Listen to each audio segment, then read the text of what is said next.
The most common range for a control valve actuator is 3 to 15 psi.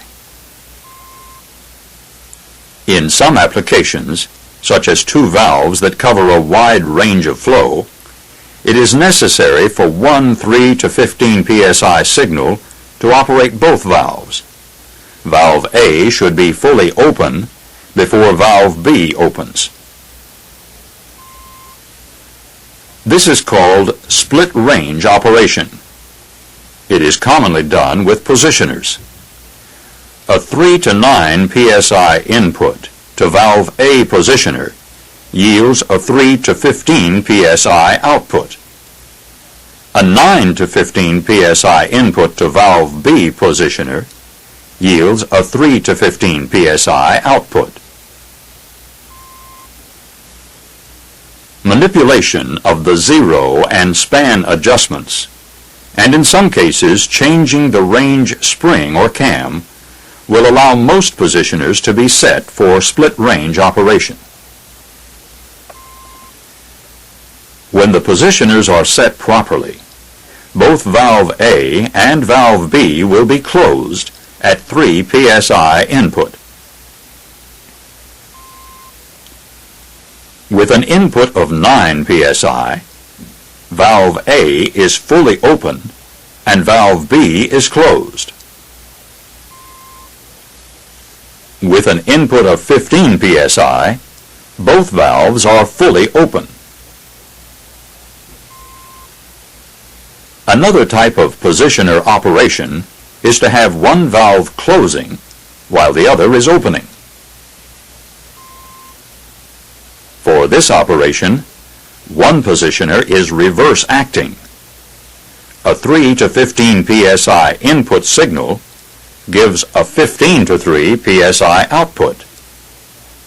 For a 3 psi input to the positioners, valve A would be fully closed and valve B would be fully open.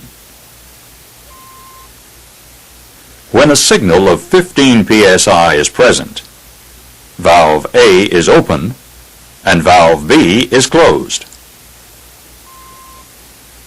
Due to the flow characteristics of butterfly valves, special care must be taken when calibrating their positioners for certain operations.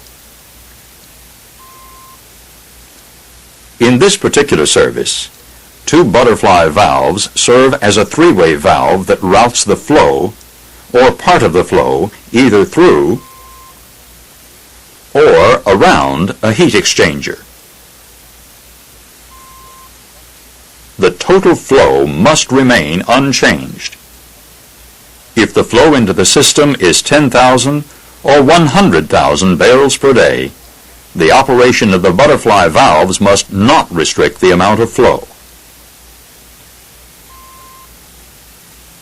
Characteristic cams must be used in the positioners to ensure that valve operation doesn't restrict the flow.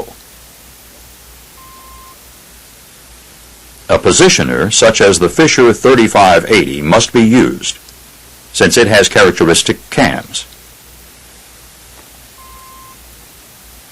The characteristic cams B and C produce a nonlinear relationship between percent input and percent stem travel.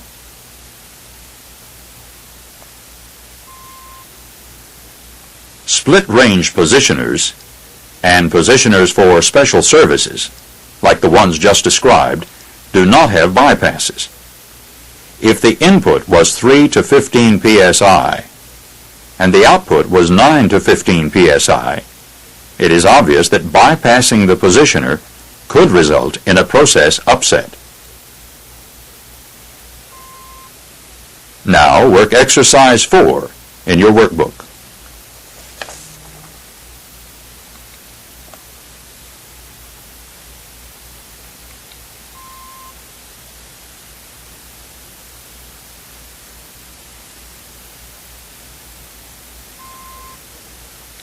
Now let's look at some actual valve positioners. This is the Fisher 3580. Notice the zero adjustment and the span adjustment. This is the bypass valve. This is a cross-section of the positioner.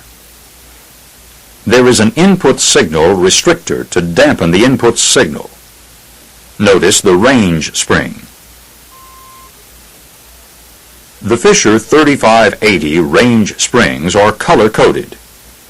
The cadmium is for a 3 to 15 psi, the green for 5 to 25 psi, and the red for 6 to 30 psi range control valve actuator.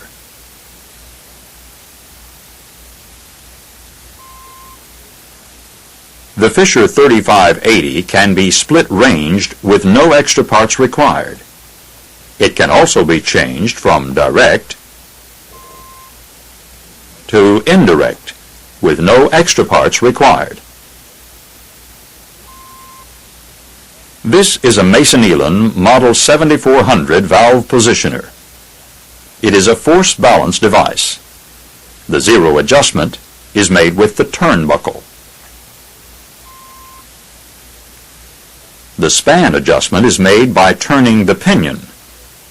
This moves the index left and right on the stroke scale to make the positioner output agree with valve stroke. The Mason-Elin 7400 can be split-ranged, but you have to have a reverse-acting pilot to change the action. This is the bypass. The Mason-Elin Series 7600 positioner is used with Camflex valves.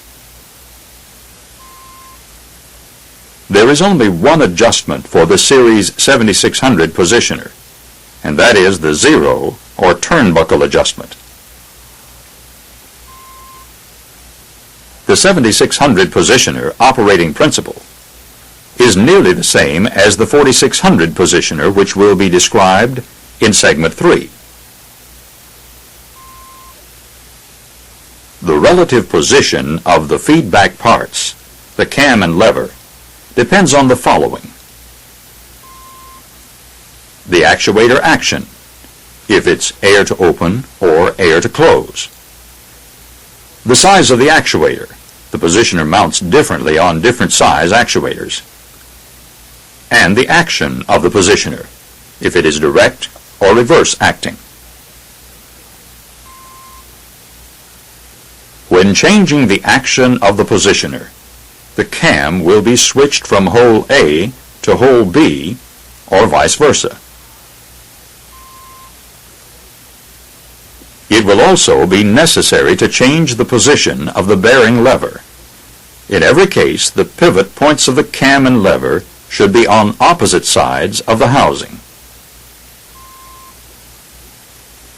If the positioner is reverse acting, the supply and exhaust connections have to be interchanged. The supply gauge must be removed and replaced with a plug. The cams determine span, characteristic, and range. Now work exercise 5 in your workbook.